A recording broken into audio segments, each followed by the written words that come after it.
A crise na Argentina. De fato, a Argentina passa por um momento de crise, algo que não é incomum nas últimas décadas, seja em governos de esquerda ou direita. A Argentina sofre historicamente com uma falta de fio condutor em sua economia. Nas últimas 4 décadas, os modelos de crescimento têm oscilado bastante entre um governo e outro, indo muitas vezes em direções opostas, como aconteceu mais recentemente com o governo liberal de Macri, que sucedeu 2 mandatos de Cristina Kirchner, marcado por um viés mais protecionista. O resultado é que um dos principais problemas, como inflação, dívida externa e a desvalorização do peso, tiveram bons momentos, mas nunca uma solução de médio prazo. Na Argentina, a profunda divisão causada no peronismo, movimento político criado pelo presidente Juan Domingo Perón na década de 1940, faz com quem assume quer destruir o que o outro fez, explica Carlos Eduardo Vidigal, professor de Relações Internacionais da Universidade de Brasília e especialista nas relações entre Brasil e Argentina. No momento atual, a inflação é o grande pesadelo no país. Em julho, o índice dos últimos 12 meses atingiu 71%, recorde nos últimos 30 anos. No Brasil, esse índice está acima dos 10%.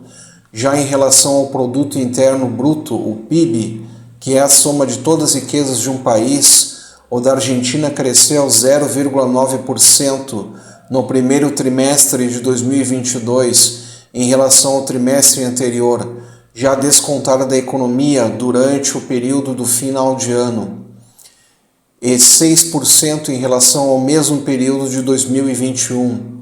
O Brasil cresceu 1% no primeiro trimestre de 2022 em relação ao trimestre anterior e 1,7% em relação ao mesmo período de 2021.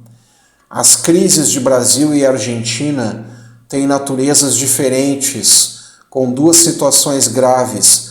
A Argentina tem muitos anos de inflação elevada, mas em termos de pobreza, fome e desigualdade, não saberia dizer qual está pior.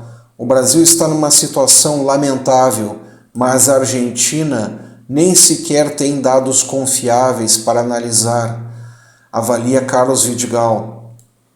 Acredito que esse é o maior foco na Argentina, deve ser o fato de que a Venezuela perdeu visibilidade na mídia.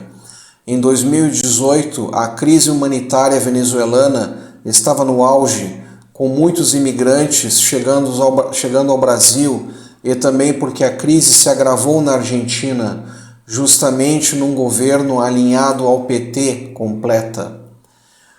A economia da Venezuela dá alguns sinais de recuperação e alguns venezuelanos deixaram o país e começaram a retornar.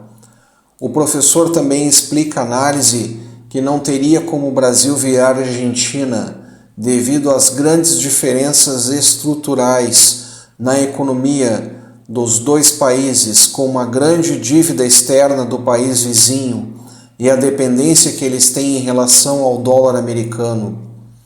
Segundo Vidigal, nas últimas décadas o Brasil conseguiu diversificar mais os seus parceiros comerciais e suas relações internacionais.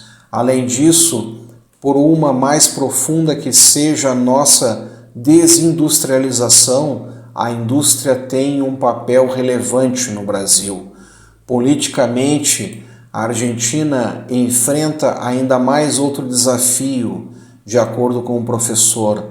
Lá os políticos ligados ao peronismo, como Kirchners, entram em queda de braço constante com o agronegócio, setor mais poderoso da economia, a quem chamam de oligarquias. Aqui o agro está em todos os partidos políticos. Não é desde sempre o que acontece na Argentina repercute no Brasil, apesar da importância histórica dos 2 países no cenário regional da América do Sul. De acordo com o professor Carlos Eduardo Vidigal, se fala muito mais do Brasil na Argentina do que se fala na Argentina no Brasil. Isso se dá principalmente devido à importância do Brasil para as exportações argentinas. Mas foi nos governos de Lula e Kirchner e Nestor e depois Cristina que o debate ideológico dentro do país começou a repercutir nos seus respectivos vizinhos, diz Vidigal.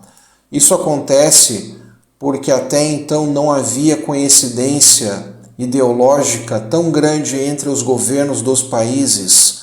Lula fez propaganda para os Kirchner, que usaram politicamente a popularidade do petista. No final de 2021, Lula foi até o país participar de atos com Alberto Fernandes. Esta aproximação é justamente o alvo dos apoiadores de Bolsonaro, que acreditam que os problemas econômicos aliados a Fernandes, que age da mesma forma que Lula.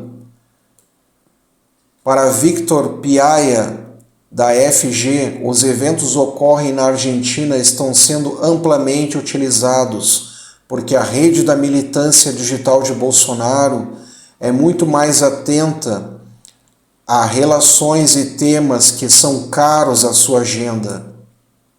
Em agosto, por exemplo, o presidente condenou o país vizinho por ter aprovado a linguagem neutra.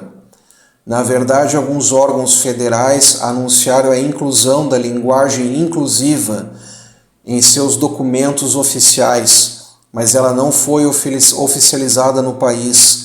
Cidades como Buenos Aires vetaram o uso em suas escolas. Outro vídeo circula no WhatsApp e mostra cenas de saque de supermercados como se fossem na Argentina, mas era um vídeo de 2017 gravado no México. Piaia explica que a tática utilizada é a inundação informacional, a disseminação intensa de vários conteúdos caros aos bolsonaristas em toda a rede social, como crise na Argentina. Ou seja, se você é pego de surpresa sobre um assunto que não conhece, é bombardeado por diversos conteúdos, pode até não concordar, mas provavelmente alguma dessas informações vai ficar na sua memória.